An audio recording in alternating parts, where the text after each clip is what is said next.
لو أنا أخذت سكينة وجرحتك جرح عميق والدم نزل، وعشان أنا أنظف لك هذا الجرح ححط معقم، ححط عطر، وححط مواد حتحرقك، بس أبغى أنظفه. فأنت تقول لي ممكن لا، غطيتك فين؟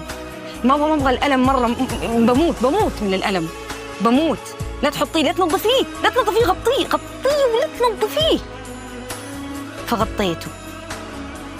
أنا هونت عليك ألم مؤقت بتنظيفه، بس ممكن يوم يومين تحصل التهابات في الجرح، حتحصل التهابات، لأني أنا اللي سويته إني أنا حميتك من ألم مؤقت، أو أنت حميت نفسك من ألم مؤقت اللي هو تنظيفه، علشان أثر عليك بإيه؟ بألم مستمر اللي هو إيش؟ الالتهابات اللي صارت فيه.